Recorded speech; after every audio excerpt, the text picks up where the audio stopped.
This is my standing up from ruku'. What should I do now? I should go for sujood. Now for sujood, there are two ways. A different of opinion among scholars. Should I land first on my knees or should I land first on my hands? It's an issue of dispute. And the reason of that is the hadith of the Prophet ﷺ, when he said that one should not go down like a camel does when the camel wants to sit. Rather, he should put his hands first before his knees. And understanding whether the hands of a camel are their elbows or the knees in his feet, it's an issue of dispute. Either way is okay, inshallah. So, however you feel comfortable with, you should do it. I personally, due to age, due to praying on marble or stones, whenever there are pebbles in the ground, if you land from the standing position on your knees, would surely injure yourself, one way or the other. For elders, it's difficult to go on their knees, especially if they have knee problems. It's always best to go first on the hand. It's like a shock absorber. It absorbs the fall itself.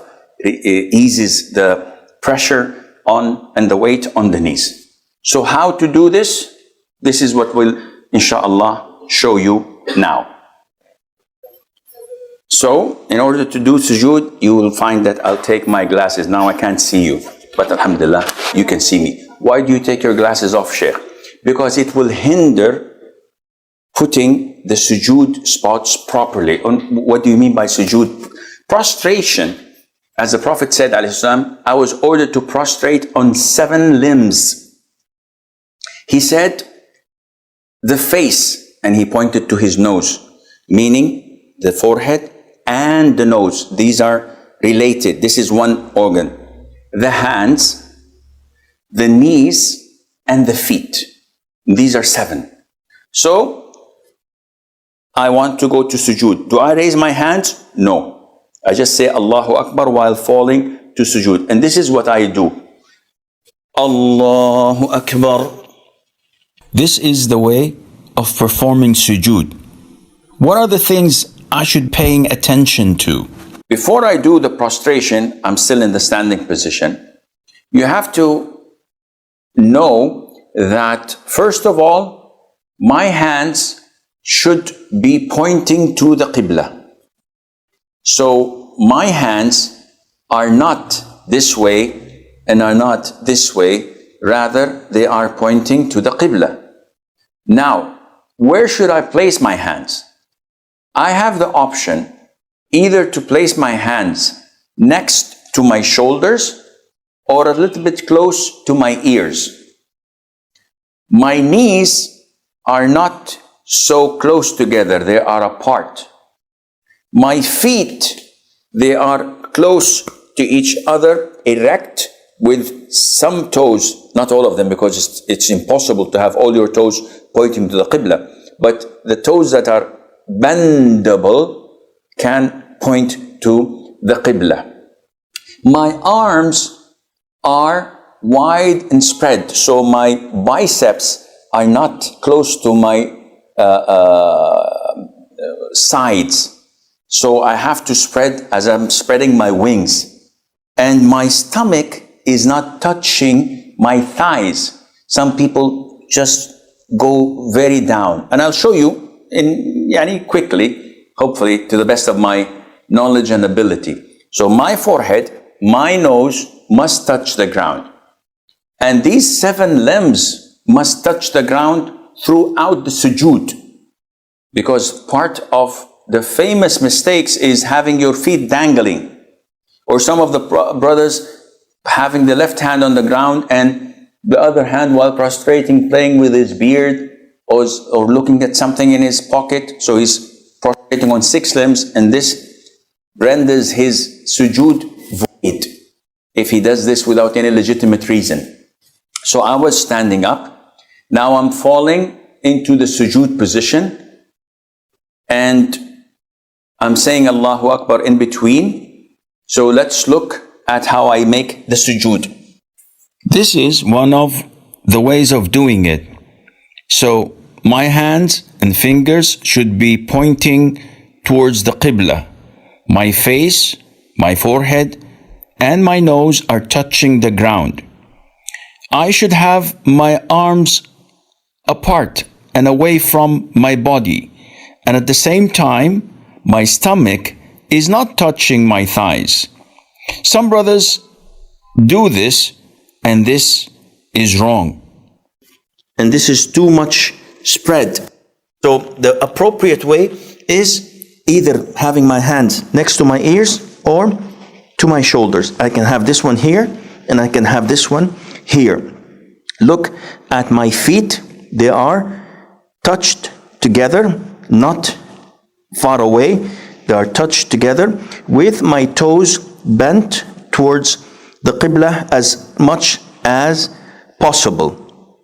Now, if I'm praying next to people, to my right and to my left, if I do this, I'm gonna annoy them and maybe harm them. So it is permissible when you are in a tight position to put your elbows on your thighs or inside.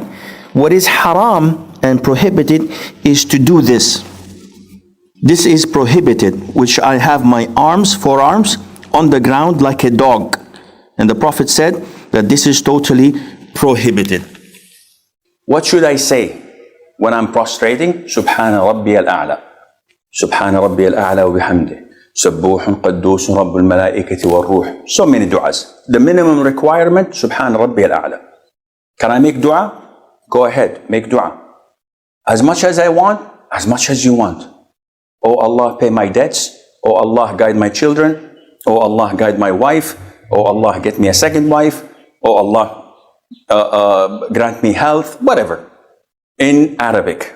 Sheikh, I'm non-Arab and I can't say it in Arabic. No problem, say it in your own language. Oh, this is interesting. Yes, the closest you are is when you are in sujood position. So if I'm in my sujood position and I would like to sit between the two prostrations, I say, Allahu Akbar. And I sit on my left foot. This is called iftirash. And I erect my right foot with as many possible toes towards the Qibla. My hands are on my thighs and my knees. So it's in between. The area is possible. You don't have to do this. You don't have to do this.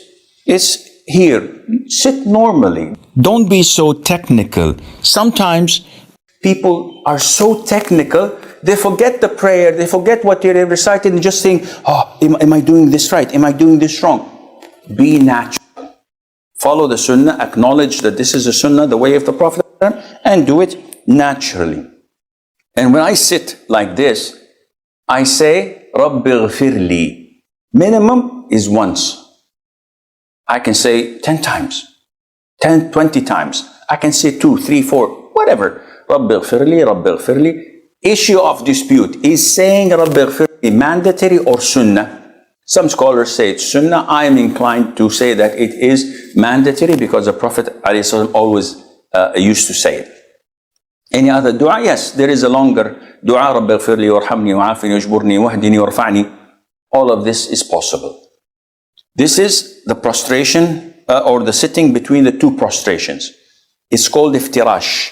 And if you would like to show it from behind, I'm sitting on my left foot and my right foot is erect. This is the Sunnah. Sheikh, I have problems with my right foot, so can I put it down like this? No problem. Sheikh, I'd like to sit with 2 feet on one another because this is the only way I feel comfortable. No problem. Your prayer is valid. You will lose the reward of the Sunnah. But your prayer is totally valid, akhi. No problem. Not only that, Abdullah ibn Umar, may Allah be pleased with him, at the end of his time, he used to sit cross-legged. And when some of his companions followed him, he said, no, no, no, this is not the Sunnah. I'm doing this because of my knees. You should sit like the Sunnah. But the position is what? Sitting. So no matter how you sit, the thing, but the more you are following the Prophet, the better it is for your reward. I must do a second sujood. And it's the same format. I say, Allahu Akbar. The same thing exactly, Subhana Rabbil A'la.